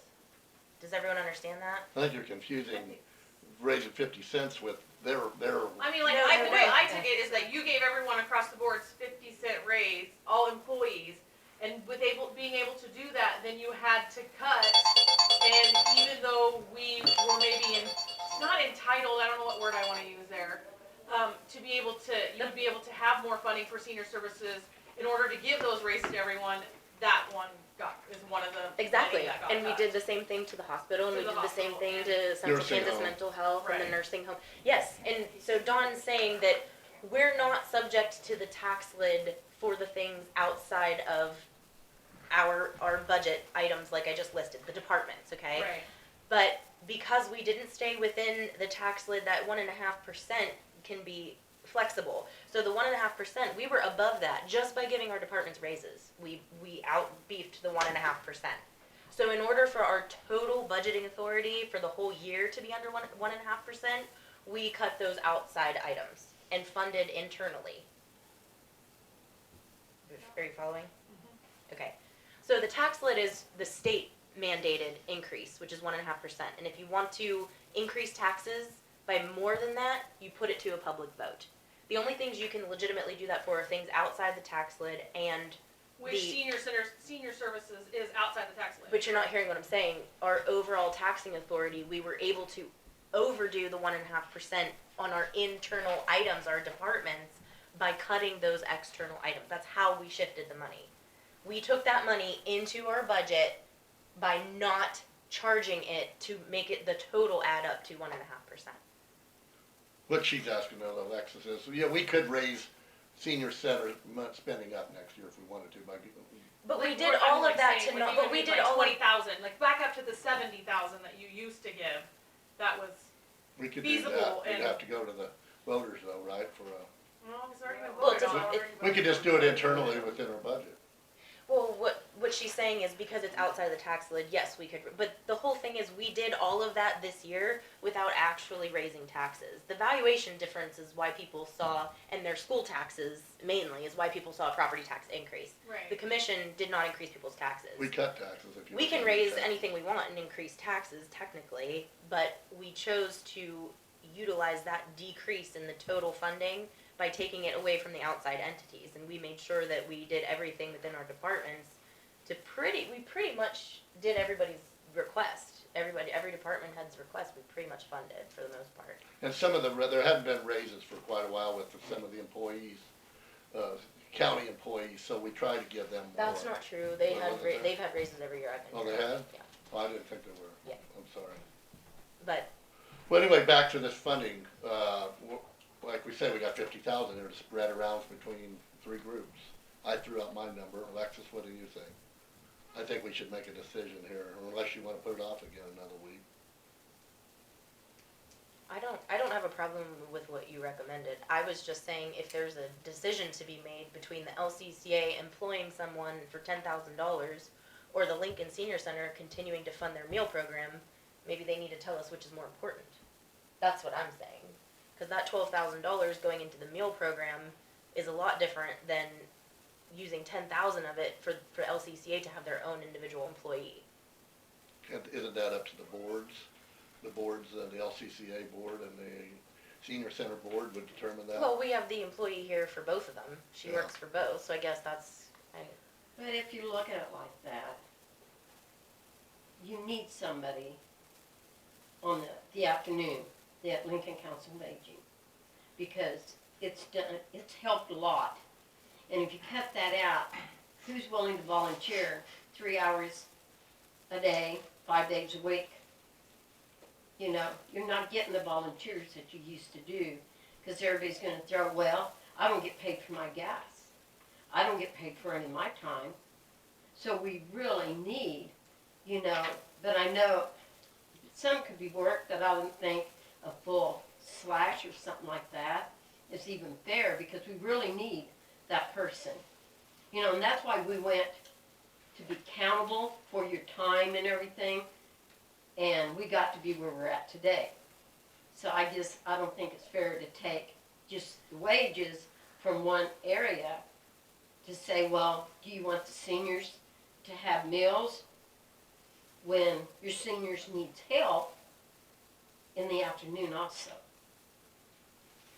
Well, you can't just take any volunteer, me. Well, that's volunteer right. a lot of hours down there, but I cannot do the things that Becky does. That's I right. don't have that, I mean, you can't just take a volunteer that comes in there That's and put exactly them in right. there for 15 hours a week and think they're gonna do the job that Becky does. I mean, You're not gonna because get it. I mean, come on. We're senior citizens, all of us are older, we don't have all the answers. I mean, she does a lot of things for a lot of people. I mean, I've seen it because I've spent a lot of time down there. So I think that you need a person there.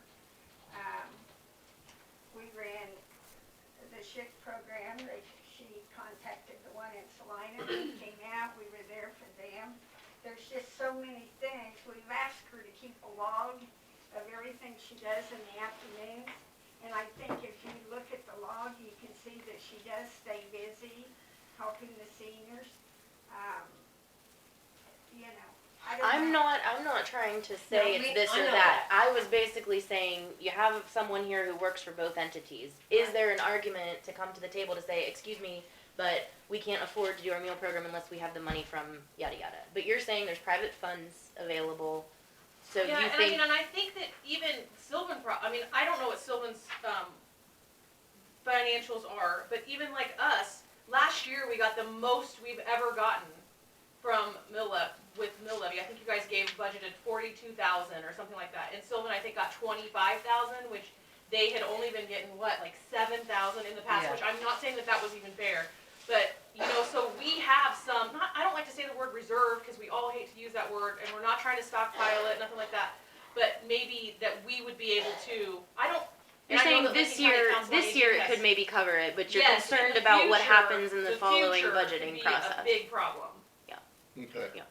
I mean, if that makes Well, sense. we'll address that in the budget. That's all right then? Yeah. Yeah. So we'll make a motion then all right, I'll make a motion then to, hand out or whatever that's. Distribute the money. We have 50,000 for this budget. I wanna make a motion to give 26,000 to the Lincoln Senior Center, 12,000 to the Sylvan Senior Center, and 12,000 to the Lincoln Council on Aging. Second.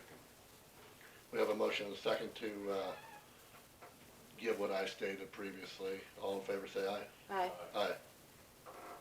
Thank you for bringing a proposal. Well, it's tough because you guys all deserve more money. You all do a great job.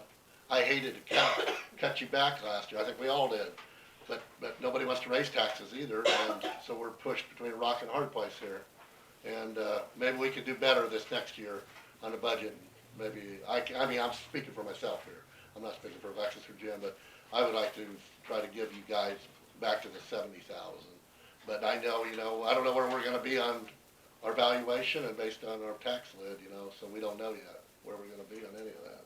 And we're trying to do fundraisers, Yeah, but you gotta realize too, we're in Sylvan's small, Lincoln's, right. bigger, but You they're guys do- fundraised out. You guys I do, mean, yeah, I know. Everybody, and Yeah, if there was some other way we could do it, we would be out there doing it. I mean, we scrapped metal this year and gave all the money, and that's work. But to help pay for repairs and stuff like that. So we know what you guys are talking about. well, Director of Development will tell you that there's only so much money in Sylvan for all of the things you have to That's give to. exactly right. The churches and whatever else.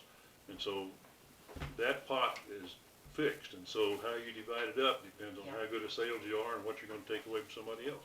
That's just a fact of life. So you only got so much you can fundraise. and you guys all do a great job. I think your senior center, Sylvan and Lincoln, and the Council on Aging do a great job. And I feel unfortunate we can't support you more financially. Because it affects, one-on-one, I think what you guys do as seniors, affects more people directly, like with Meals on Wheels and dinners and people, meeting or whatever, play cards and stuff. So it's a very good program. Well, it helps fight senior isolation, which is the #1 thing that the Lincoln County Council on Aging is targeting this year. Exactly, Because exactly. that's what we want. You get people even if you just take somebody a meal and they see you, they're the only Yeah. person they may see all day, that means a lot to them. My mother used to have that happen, so. I And know. today, we had 75 meals that went out of the senior center today. Right, yeah. No, you guys do a good job. Yeah.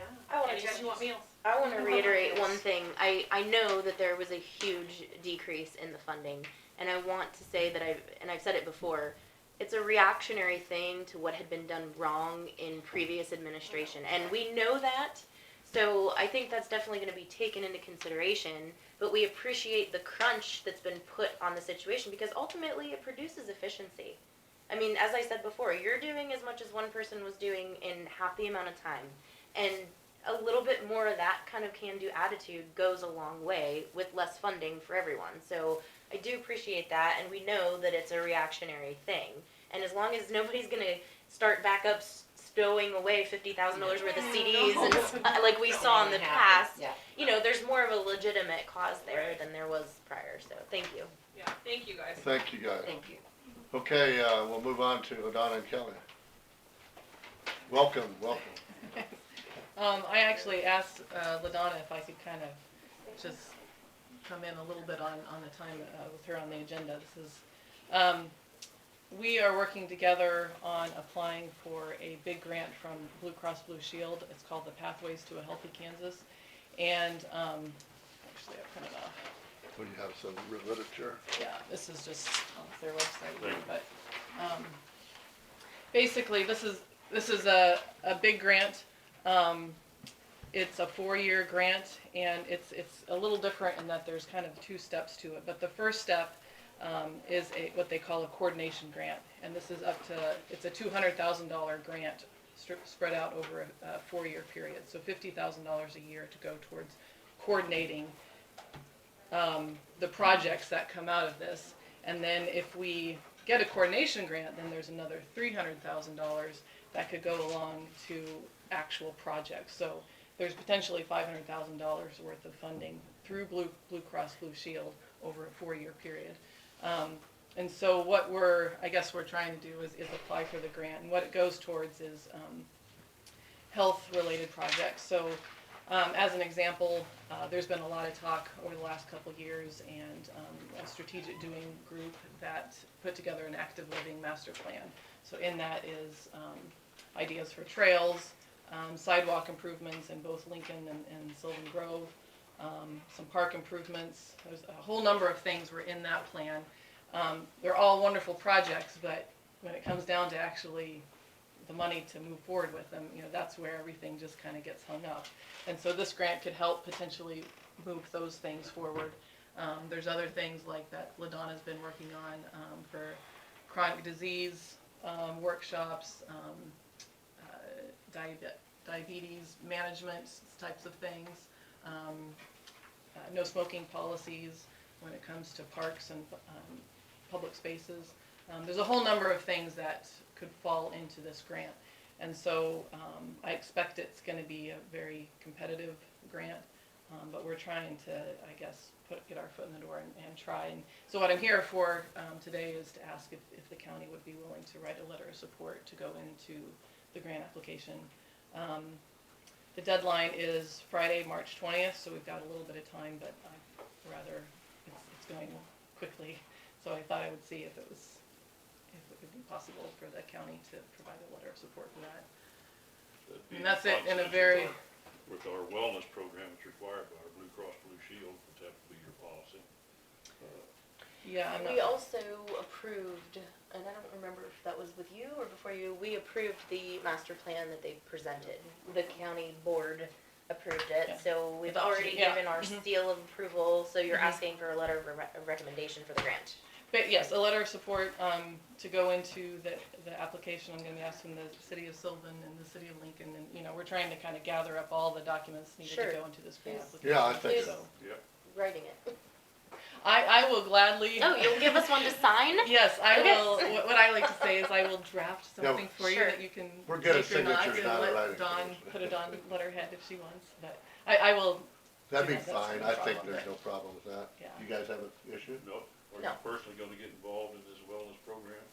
Well, actually, so the grant, the application is coming from the economic development. So we are, what's the right word, sponsoring it and going to be the administrator Well, I of mean, the you grant. personally, Yes, I expect that I will be involved in. in your little building on Main Street? I've got some ideas for that, and Put up a gym? yep, actually, I'm gonna That'd be be cool. talking to the city of Lincoln at their meeting tonight. But that's a totally personal thing. That is That's not what I understand. related to economic I development. would But fully support that. Yeah, They me used too. the ones that they had here the last time. yeah. Well, I'd be glad to talk to you guys about what my plans are over there, but that's not really Yeah, related to this. But So if you bring us the letter on the 16th, we can sign it. yes, that's next Wednesday. Yeah. Monday, Or next. Monday, a week yes, from today. Yes. Yeah. Mhm. I will definitely have that to Dawn, and she's got it on letterhead. Okay. But I just think that this would be awesome if we could get this, because it could just help push some things forward. Yeah.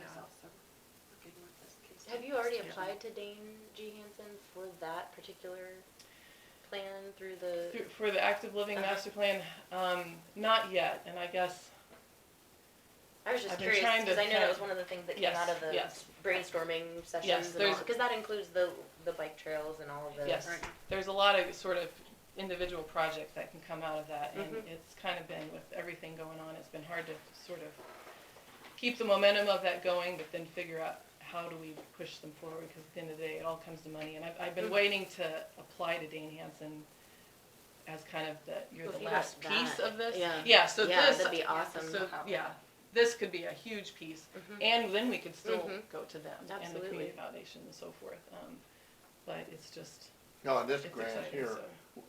would we get all of that, or could you get just portions of it based on? They kind of divide it out over a certain 4-year period. requirements Yeah. and criteria or Yeah. whatever. They kind of, the coordination piece is basically 50,000 a year for 4 years. Oh, okay. But that's really, I mean, because this is a big grant, just administering it is kind of an animal all to itself, and so a big chunk of that can go towards a staff person to just manage the grant. What So would there would we be potentially actually somebody use there. that money for? Well, for the coordination, it goes towards coordinating the grant, so it could be hiring somebody, a coordinator. But I think he means the plan. Do you remember, Yeah. did you say? Oh, maybe I he don't think wasn't so. I here. wasn't It here might yet. have been right That's true. before There were him. trails, bathrooms in the park, a new yeah. bathroom. All There those was, things. there The- were phases in Oh, I that think I was plan. part of that You- at the I end. think Yes, it was splash last year, pad. right? Yeah. It was Yes. last year, Yeah. so I it was your remember first that. year on, Yeah. but it had already been started before Okay. that, but it's Yeah. already, you paid Schwab Eaton or somebody. Yes, So yes, they yes. sort Oh, of phased for out. bike trails and I hiking think, yeah. trails and. Yep, Yeah. the plan is done, it's just going forward with it. But there are 10 different pathways in this, so and you have to do each pathway, a project in each pathway, so we have So to the do funding will be something. distributed, Yes. broken up for specific purposes. Yes, Yes. you kind of have to, You have to prioritize. It's not like you Just can doing just this. take that money and apply it to the Just do it. first phase of whatever you had in your plan. Right. So you're gonna have to, We Yeah, have to it's- follow the 10 different pathways. yeah, and we've kind of, like Ladonna said, we have to do something in each of those pathways, and some of them are like, we've got a million things we could do with this pathway, and another pathway is like, searching for something. I don't really I don't know yeah. what to do in this, but, you know, we Right. gotta kind of figure it out, so. Yeah. So anyway, Okay, Yeah. well, thank you for doing that. Yeah, sounds Yeah. good. very good, thank you Hopefully very it'll much. produce some results. Yep, if you got any questions, just let me know. Okay. Thank you, and thank you for letting me put it in there. That's fine. The only other thing I had is storm theory on the plains is the weather watchers meeting, spotters meeting is March 16th, Monday at 6:30. It starts at Lincoln Park Manor in the basement. So, Okay. Thank you. Do you usually go to those? no, but I just wondered they were saying how many storm spotters we have, I just wondered, no, but it's usually very well attended. that's what I wondered. Fire department and a lot of those, yeah. I probably should go. Oh, we could be paying all of them, I suppose. Well, thanks, Ladonna. Okay, thanks. Norman, you have a question? Back on that culvert question, the policy used to be you provided every landowner in the section one entrance. Any extra culvert, then yeah, we had to pay for it. Now, are we changing the policy? I don't know. I have not read that policy, but that might be a good place to Maybe it was start. unwritten then, I'm sure. but Yeah, we haven't decided today because Brendan brought that up today, you know, because if, you know, I'm not personally not against culverts for farmers, you know, putting access to their fields, but how many, you know, you got some big farmers out here, they might have, 20 quarters up here, some of these guys do, you're gonna give them 30 culverts, and maybe some other guy like one? I mean, we're gonna get accused of helping one farmer a hell of a lot more than everybody else, you know what I'm saying? That's, so we gotta maybe make a policy here, how where many quarters do you own, Randy? I own 280s. You can look So at that. you're entitled to. Well, there you go, I'll have them put them in tomorrow, Brendan. No, I'm But joking. like I said, it could be the same landowner for an entire section and have a pasture And I'm not over ag- here yeah. and a farm And I'm not out over ag- here. You're right, I'm not against helping these people at all, it's just that maybe we better have a policy we should discuss. I think we just need to grandfather in what's there and talk about cost sharing to do improvements and or new construction. Because you were saying a culvert with your labors, at least $1,000, maybe more, that's on how much work you have to do. So, you know, that adds My up. concern is putting that into action throughout the week when you have other things going on. It's not just the cost, but it's the time taking away from other projects that really need to be done. They were, I haven't seen anything fully fleshed out on paper. maybe we'll have to decide something Because here. some people it's 20 feet, some other people it's 24 feet. I think there was a resolution at some point for 24 feet. Or is it just a You're gonna have to come to us with that information, Yeah, cause literally everything we have on file is right here, which is all just this previous year. Okay. I mean, this record keeping wasn't, I don't know who has what Yeah, at it's home. more so that way I don't have to I brought all waste- my stuff in, but, I've got something I can follow, Mhm. so I don't have to waste the commission's time each week bringing up 5 well, people and I on think we need to culverts. do some resolutions, because if we don't do that, then it is just We probably it's should. a current policy that can go by the wayside. That way, it would take official action of a future board to undo what's been done, and I think grandfathering in what's there, doing some sort of replacement where they just purchase the tube and then we do all the work, that's for replacement, and then new would be they pay for it, if they want a new access. I mean, if That's- someone converts a pasture into a farm ground and wants 2 separate entrances for whatever purpose, we can't necessarily fund all of that on our Yeah, own. If you got a quarter that's got a creek that splits it, you need one on each side of that. But then creek. it should already exist now, is what I'm saying. Most of these already exist. Yeah, cause Ottawa County, how they have it, A lot you of it. petition, and if you own a section, you petition, and they will decide when they can do it, after they've received the For a new one. paperwork for it to replace. Well, it's what Well, yeah, there you they go, say. they may request it from us, and then we can determine it, yeah. And then a If we priority, have some, Bring yeah, us if some we have options. something written down. you may wanna that we see can what go other, on, that may be good, Brenda, you may wanna check with other counties, see what they do. That we don't need to reinvent the wheel, we don't have to. And also, I just tore through the entire office and all the buildings there. We do not have a plotter. They said, plotter. talking to the guys, they said they're possibly behind the courtroom up here, or the building next to the health department. So I'm gonna head over there now, over by the health department and look, but Alright. I don't ever recall ever seeing one in those offices. And I checked upstairs in the, Did we ever find the missing chainsaw, the still, from the truck that you took, or you drive? Someone stole a chainsaw. there's probably more than one that have gone walk. Based on our inventory list, there's like 30-some chainsaws, and I know we don't have 30-some chainsaws in any of our shops. Do we lock, A few stolen at one point in time. do we lock them up some at night? No. I know we had some stolen They're from, locked in the shop. like Vesper, I think, and Sylvan. Yeah, And I think I wonder if they two- never got taken off the inventory list. But the one specifically, I was just wondering, cause I it was haven't supposed to found be it in yet. the bed of your truck or whatever. And there was nothing that showed like that new of one on our inventory list, so I don't know where it, Well, I think if you just keep working on that inventory, I don't think that's a priority for us at this moment, but it is something you can clean up. Yeah, over That's what time. At least that's get what it we're doing, accurate, and then we get things, so that you don't get blamed for anything in the future. Yeah, there's about 600 items on there, so it's gonna be. Okay, do we have any other business? Shall we lift the burn ban? Yeah, I have. a Okay, resolution. yeah, I would, since it rained. Sorry, We can put it back on if it gets windy again. bring that with me. I make a motion that we approve resolution 2020-09, lifting the burn ban we just put in place. Second, Okay, we have a motion to approve resolution 2020-09, rescinding state of disaster emergency proclamation, resolution 2020-07. All in favor say aye. Aye. Aye. Motion carried, none opposed. I only need one signed. I don't know why I printed two. Oh, okay. I think I forgot what I did. Would you be kind enough to call the dispatcher, please? You want that copy or? and don't forget to do your storm spotting. I got it. Don, you have any other business? Jim, Alexis, you guys have anything else? Do I have your permission to request, and it might not be a visit in person, but maybe I could ask Mr. Murray from out west to give us Sure. a call? I could try to get him, I'll try to get him on the agenda. But I Fine. think it might be interesting to hear how they do that. Also, we talked before about you getting up the agenda with, sometime here in March, it's about halfway in March, do you want me to take that over? I can do that, or, I just don't see how it would feasibly work.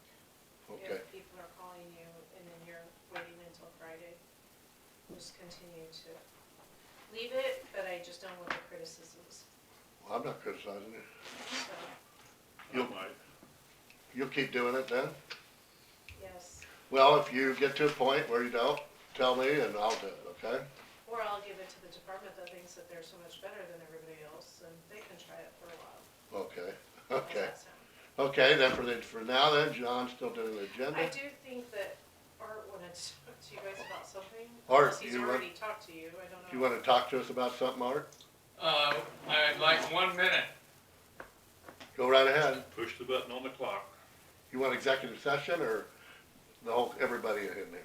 I think I would talk to everybody. Okay, And if you can hear me, I'll talk from here. yeah, good, we can. We've got one major problem in the world. It's debt. And I've listened to you today with all your problems and, you know, from individual, but in recent days, we found out that the household debt nationwide is approaching $15 trillion. Now that's, you know, I don't know how many households we can include here, nor do I know how many households nationwide should be divided into that 15 trillion, but when you add the hospital debt and the township debt and the county debt and the city debt and the state debt and on and on and on, the national, international problem, number one priority for all of us is debt. And I need your help convincing your state representative and your state senator that it's also their number one priority in Topeka as well as yours here to do what's necessary under your oath of office to uphold and defend the United States of America. And debt is our major priority. Please, by resolution sometime in the next few days or next meetings, make that known from this office. I'll be at the city council tonight with the same pitch, but each of you individually need to log in to conventionstates.com and help me get pressure on each of the senators and representatives nation statewide to address that problem within their oath of office, which is Article 5 of the United States Constitution. That's my pitch, and I'll be at any time, any place, anywhere for questions. Okay, thank you, Art. I realize federal debt, that is 23 trillion in debt, federal government. You didn't mention that. I know. Debt clock, Well, and that is a problem it's nationally. just a ringing. That is a problem nationally, and we know that, and, well, what's really scary is on that is the interest on the federal budget. We have a $4 trillion budget every year in the federal government. About 9% this year, I think, is interest on all that $23 trillion debt. It's gonna be like 15% in like 3 years. In about 10 years, it's gonna be like 20%. We're gonna have no money left over the federal budget to hardly pay for anything, because it's gonna be eaten up by the interest on the debt.